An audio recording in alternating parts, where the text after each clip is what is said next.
Welcome to This Week in Hastings Headline History, where we take a look back at what was making news around Hastings and St. Johns County, Florida, over a century ago. These are stories directly out of the pages of the Hastings Herald, which was published weekly in the early 1900s. It's fascinating to hear what they were talking about as well as how they spoke in their articles from over 100 years ago. So sit back and enjoy as this week we go back to the stories that were the talk of the town in 1920. Poll tax not assessable against women. The Office of the Attorney General has told Neil M. Sinclair of St. Augustine that it is a cheap man who will charge a woman poll tax this first time she has a right to vote.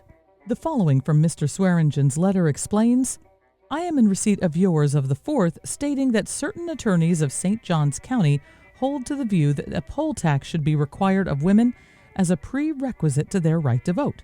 I do not know what I can do in the matter further than I have already done. Any opinion that I might render on the subject would not be official or binding upon the election authorities because, under the law, I am the legal advisor of the members of the governor's cabinet, and whatever I might say on the subject to election officials would not be binding upon them. For your information, however, I beg to say that the gentlemen who maintain that women are subject to the payment of poll taxes constitute a very insignificant minority, so far as practice is concerned of the lawyers of the state, the great majority of whom are of the opinion that no poll tax is assessable against or collectible from women until the legislature sees fit to provide for the same, which has not heretofore been done. The final result of this debate ended with the St. Johns Board of County Commissioners deciding to permit all women who were registered to vote in the election. While at first they thought it best to strike women who had not paid from the voting rolls, after looking at policies in the majority of counties in Florida in which no poll tax was required from women, they followed suit and allowed all registered women to vote. Now, a little more about those poll taxes. Back in 1920 Florida, a poll tax was paid by every voting person before they could cast their vote, which was only men before 1920. The problem was, in 1920, when women were given the right to vote, working single women earned much less than men, and it was hard to pay the tax. And married women, their husbands controlled any assets they had. After the 19th Amendment became law, the next battle was to fight the tax, which women did. But it was a battle that took until 1937 to win, when the poll tax was finally repealed. In other news, back in 1920 at this time, Hastings had a lot more traffic than usual. Here's that story. While dredge passes and tracks are cut, Hastings is lively railroad center. For several days during the early part of the week, Hastings enjoyed the distinction of being a railroad terminal with trains running here from Jacksonville and returning on regular schedule.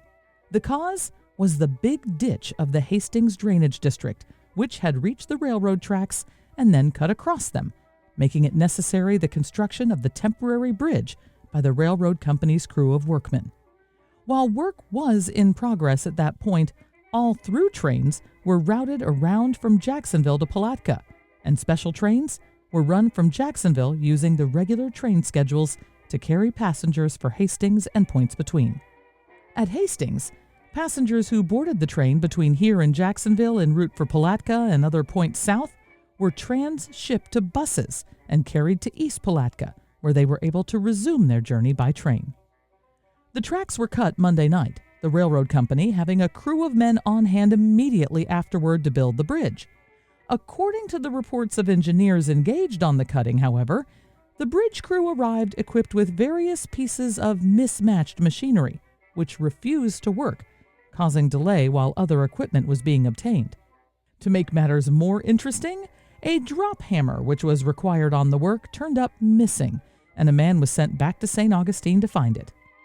While he spent the rest of the night scouring St. Augustine for the missing hammer, the bridge crew rested, only to learn when daylight arrived that the hammer had been stowed away on their own equipment all the time, and that the delay had therefore been unnecessary. The temporary bridge was finally put into shape for use, however, and the regular train service was resumed late Wednesday afternoon. Fire in town, soon put out. A slight fire caused by a spark from the smokestack of the Hastings cold storage plant occurred on the roof of the Leonardi barn shortly after noon on Thursday. The fire was discovered by men in the vicinity of the barn immediately after it started and the alarm was given. By tearing off shingles and making a hole in the roof, the fire was extinguished before it did serious damage. Had it occurred at night or when nobody was at hand to discover it, the result would probably have been serious, as the barn is a large structure and situated in a manner to threaten considerable surrounding property should it ever take fire seriously. This brings us to this week's editorial, which is again asking everyone to take part in making sure the town has the ability to fight fires. It is titled, "We Need Fire Protection," and it reads, "Now that winter is approaching and we shall soon need fires for heating purposes, it behooves us to consider once more the matter of a fire department. If there is one thing more than any other this community needs, it is fire protection, something which now is almost non-existing. Take a local history for a year back. In December, we lost a dwelling house. Then, we lost the auditorium and the Stone Street and Miller garage. We want picture shows and other amusement here, but must forego them because of the fire. Later, we lost a barn and another garage. In no case was our fire protection in any way equal to the occasion. Now the question arises as to what will happen during the winter at hand. A fire started in one of our stores and allowed to gain headway would clean out the entire business section of the town. We have not a building which would fail to burn rapidly once a conflagration started, despite the fireproof reputations of one or two of our structures. We may as well make up our minds that we must have a competent fire department, or that we shall cease to exist as a town the first time a real fire starts. It takes but a small thing to start a conflagration which manpower cannot stop. Miss O'Leary's cow burning Chicago is well known. A pot of leather cement burnt Salem. A man who wanted the insurance on a small rag warehouse turned the people of Chelsea into the streets in a cold rain. And so it goes. Every cause was of a minor nature, but it served the purpose. Hastings exists in a state of false security and takes chances daily, which at any time may remove it from the map. The fault lies with the businessmen themselves. Most of them live outside the town limits and calmly adopt a spirit of, "Let George do it," so far as fire protection is concerned. The result is that there are not men enough in the town proper to man a fire department, while those who are here have grown tired of being cat's paws and have withdrawn from the department in disgust. It is as much the duty of the man outside the town limits to keep up some form of fire protection as it is the duty of the man in town. If every local man living in the community of Hastings, not the town alone, would contribute $1 for every $1,000 of his building's valuation, it would be possible to purchase some motor apparatus which could cover the entire section and offer protection to every resident of it. It is cheaper to contribute to such a fund now than to rebuild stores or farm buildings later. I hope you enjoyed this week's edition of Hastings Headline History. This podcast was brought to you by Presenting the Past, bringing history back to the present through historic presentations and the sale of treasures from days gone by. This episode was written and produced by me, Michelle Murillo, with the aid of vintage copies of the Hastings Herald. Now it's time for this week's musical memory, when we listen back to a song that everyone was listening to over 100 years ago. This week's artist is a man who was a performer in all aspects of his life. Wendell Hall was a singer, a songwriter, a vaudeville artist, ukulele player, and a pioneer of radio, hosting the ever-ready Hour variety show. He was one of those performers that made a presence and earned himself goofy names like the Pineapple Picador, and was known for his bright red locks, often called the red-haired music player. His music sold millions of copies in the 1920s and 30s.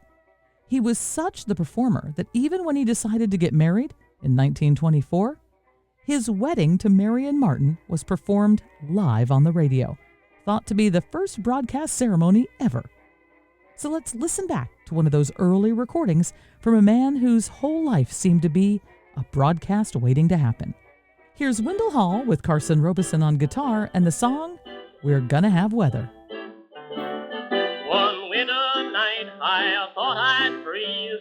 Old gray mare, she froze her knees. She sneezed so hard she caught the croup. Her tail got stiff and she couldn't scoop. Whether it's cold or whether it's hot, we're gonna have weather, whether or not. Whether we'll get the weather we've got, we're gonna have weather, whether or not. Bean from Ohio went out to play. He didn't turn up till the close of day. He came back a little reddish, long and lean. Where, oh, where had Lima been? Whether it's cold or whether it's hot, well, we're gonna have a weather, whether or not. Well, whether we'll get the weather we've got, we're gonna have weather, whether or not. The folks in Banyan build the grass huts, live on laughs and cocoa nuts. There ain't no poor and there ain't no sick. The fat get fatter and the thin get thick.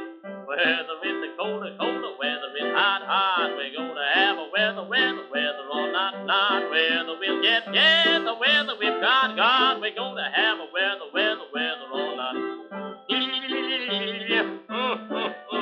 A dog stood on the burning deck, flames were flying round his neck. He was tied to a fiery log, the heat done ruined him, hot dog. Whether it's colder, whether it's hot, we're gonna have a weather, whether or not. Whether we'll get the weather we've got, well, we're gonna have a weather, whether or not. On a seasick ride with Captain Gray, he charged me for 6 meals a day. I had to pay that pirate pup for 3 going down and 3 coming up. Whether it's colder, whether it's hot, we're gonna have a weather, whether or not. Well, whether we'll get the weather we've got, well, we're gonna have a weather, or not.